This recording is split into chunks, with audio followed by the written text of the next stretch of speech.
चूड़ामणि श्लोक संख्या 26। शास्त्रस्य गुरुवाक्यम सत्ते बुद्ध्या अवधारणम सा श्रद्धा कथिता सतभीर्यया वस्तु लभ्यते। बड़ा सुंदर कहते हैं, अगर आपको आत्मज्ञान प्राप्त करना है, संसार का ज्ञान नहीं, आत्म ज्ञान प्राप्त करना है, तत्व का विवेक करना है, तो आपको सर्वप्रथम गुरु के वाक्य में, गुरु वाक्यम यानी आपका गुरु, चाहे वो शास्त्र हो चाहे वो साक्षात गुरु हो, उसके कहे जो वाक्य हैं उन पर पूर्ण रूप से श्रद्धा होनी बड़ी आवश्यक है। गुरु वाक्यम सत्य बुद्धा अवधारणम, गुरु के वाक्य में सत्य बुद्धि की अवधारणा कि जो मेरा गुरु कह रहा है वो सत्य ही कह रहा है, ऐसी धारणा अपने मन में बनानी है। और किसके लिए? शास्त्र जो बोलता है, गीता जी जो कह रही हैं, ये विवेक चूड़ामणि हमें जो बता रही है वो सत्य ही बता रही है।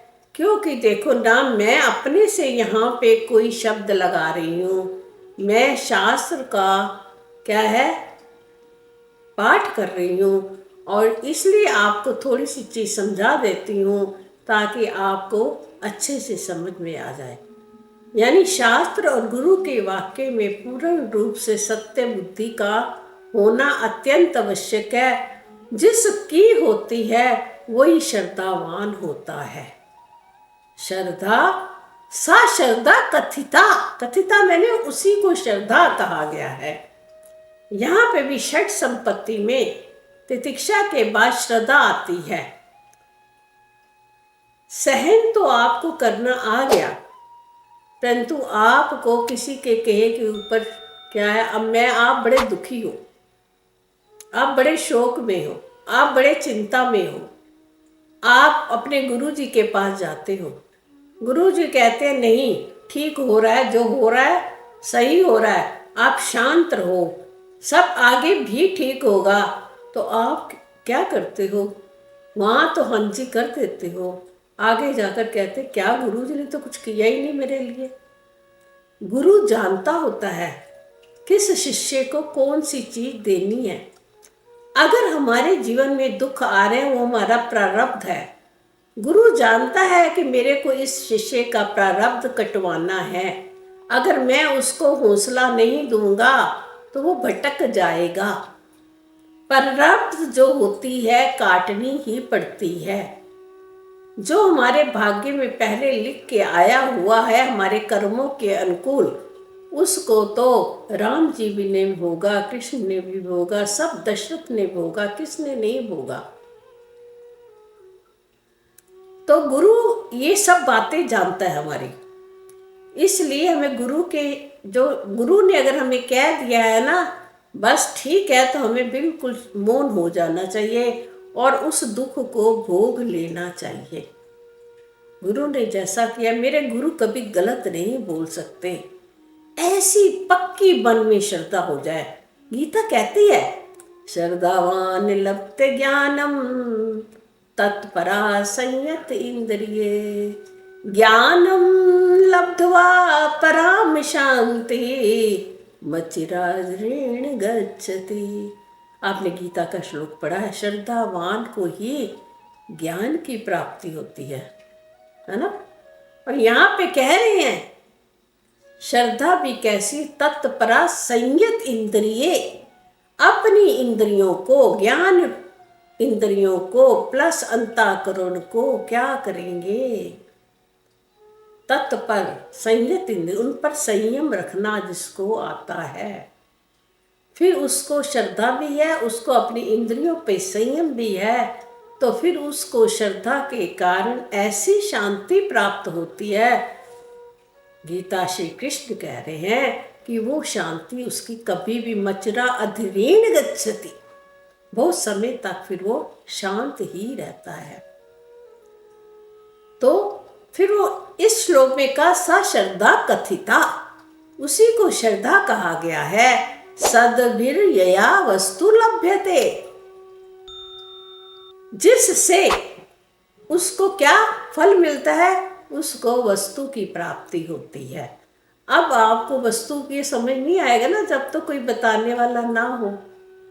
वस्तु मैंने तत्व की प्राप्ति, तत्व मैंने आत्मबोध की प्राप्ति, ज्ञान की प्राप्ति। अगर हमको ज्ञान प्राप्त करना है तो हमें पूर्ण रूप से श्रद्धावान होना है। पूर्ण रूप से श्रद्धा करनी है अपने सद्गुरु के ऊपर और अपने कौन से शास्त्र के ऊपर। अब गुरु की बात करें, सर्वप्रथम यहाँ ने गुरु वाक्यम। अब गुरु देखो, अगर हम ऐसे उल्टा, गुरु कैसा होना चाहिए? गुरु भी हमारे जीवन में ब्रह्मनिष्ठ और ब्रह्मश्रोत्रिय होना चाहिए। ब्रह्मनिष्ठा यानी कि उसने शास्त्रों का पठन पाठन कर रखा है और ब्रह्म में पूर्ण रूप से मनन निध्यासन कर चुका है। और ब्रह्मश्रोत्रिय है यानी ब्रह्म के बारे में उसने पूर्ण रूप से जानकारी को ले रखा है। ऐसा गुरु, जैसे हम बोलते ना, ब्रह्मानंदम परम सुखदम केवलम ज्ञान मूर्तिम द्वंद्वातीतं गगन सदृशम तत्त्वमादि लक्ष्यम एकम नित्यम विमलमचलम सर्वधि साक्षीभूतम भावातीतं त्रिगुणम रहितं सतगुरुम तम नमामि। ये हमारी प्रार्थना में आता है गुरु के ध्यान में।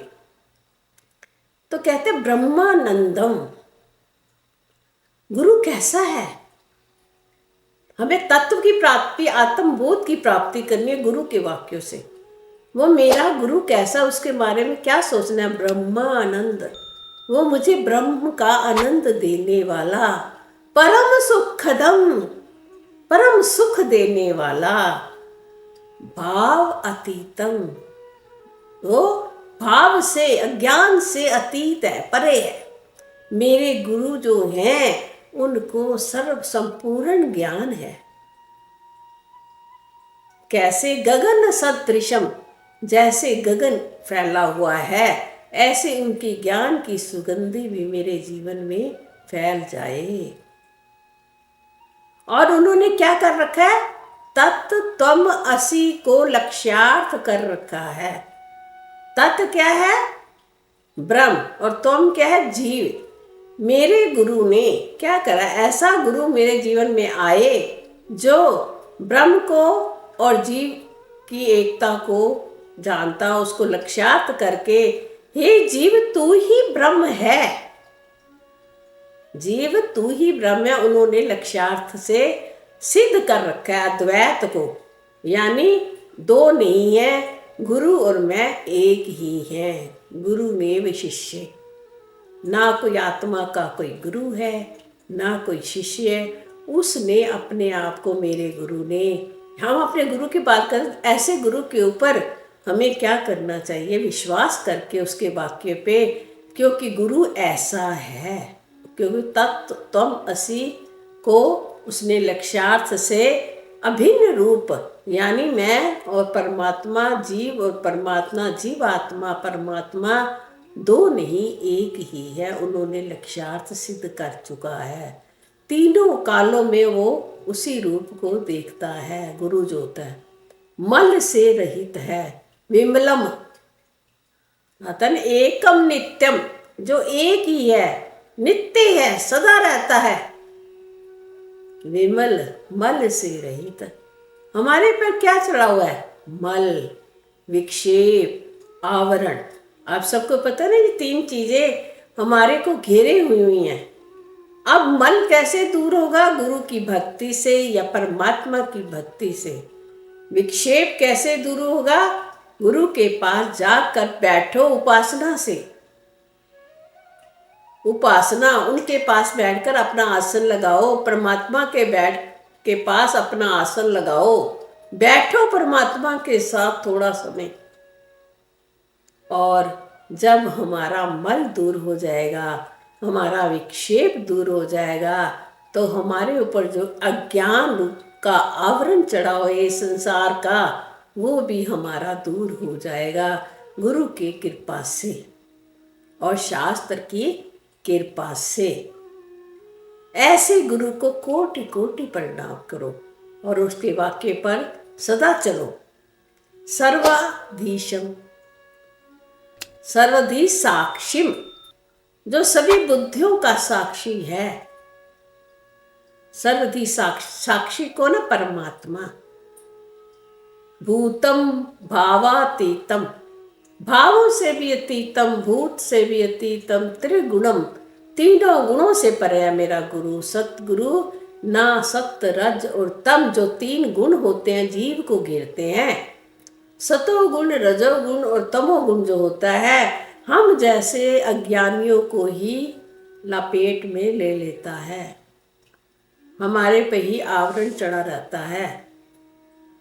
ऐसे गुरु के, जो गुरु तीनों गुणों से रहित है, एक है, नित्य है, मल से रहित है, ऐसे गुरु की शरण में जाकर उसकी ऐसे गुरु के वाक्यों पे पूर्ण रूप से श्रद्धा करके हमें क्या फल मिलेगा?